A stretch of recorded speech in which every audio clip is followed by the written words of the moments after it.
Among the commercial and governmental buildings located on Sandersville City Square, it may seem strange that a structure built by and dedicated to a secret fraternal order occupies such a prominent location. Although the current building was completed in 1925, this spot has been the site of a Masonic Hall since at least 1847 and possibly earlier.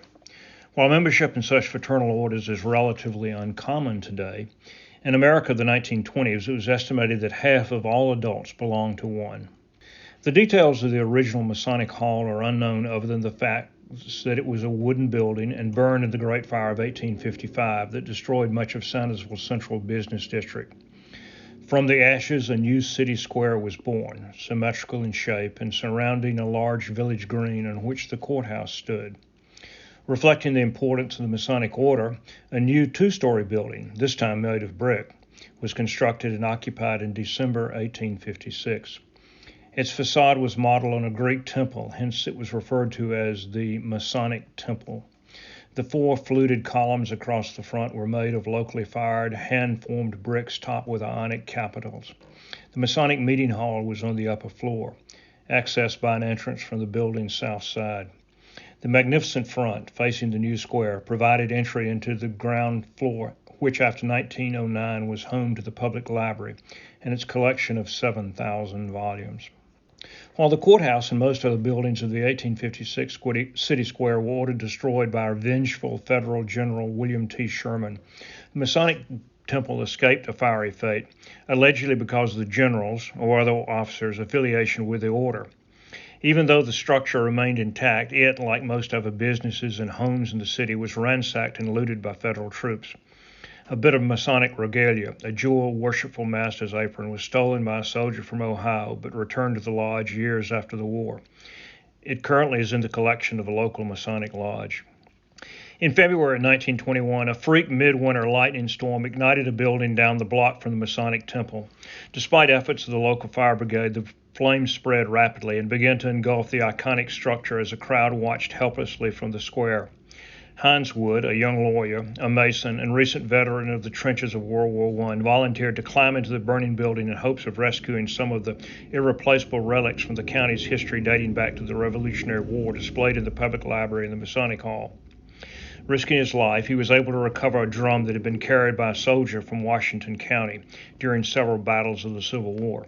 Today, that drum, with its fascinating history, is on display at the Washington County Historical Society's museum. Plans were immediately begun to replace the Masonic Temple with a new and even more elegant structure. The members of the Masonic Order were some of Sandersville's most prominent and wealthiest citizens. This new building was to reflect the importance of the order and those who belonged to it. Within 4 months, a new set of plans had been drawn. The new, quote, Masonic Temple, end quote, as it was called, was to be a grandiloquent 3-story structure built on the footprint of the previous one. There was a small basement, 2 spaces for stores on the ground floor, and a central staircase leading to the second floor with ample space for less formal gatherings and socialization. The entire third floor, some 3,500 square feet, was devoted to the meeting hall. It was, or would have been, magnificent. There was, however, one major problem. January 1920 brought the beginning of the so-called Great Recession, a precursor to the Great Depression of the 1930s. The years of World War I and the period that immediately followed were marked by extreme monetary inflation and a stunning increase in cotton prices, the lifeblood of the Southern economy. Now, in 1921, cotton prices had plummeted, accompanied by a drop in the value of the dollar. Once wealthy farmers, merchants, bankers, and others now faced bankruptcy and financial ruin. While the architects of the proposed Masonic Temple had dreams of grandeur, economic reality would dictate otherwise. With the cotton economy in crisis, financing was difficult to find. The project seemed doomed until the local lodge cobbled together a series of local loans secured by promissory notes that allowed construction to start. The result, however, was not the grand edifice originally planned. Instead, February 1925 saw the dedication of a new 2-story Masonic building, far different in design, but in many ways similar to the Masonic Temple of 1856. The first floor was to be commercial space, occupied initially in part by the local post office, and the second floor meeting hall, anterooms, and a dining area for lodge members. As before, entry to the upstairs area was from West Haines Street. For the next 3/4 of a century, this new Masonic building served as the site of the local Masonic Lodge. In 2000, it was sold to William Rawlings, who renovated the structure, maintaining commercial space on the ground floor and converting the former Masonic spaces upstairs to apartments.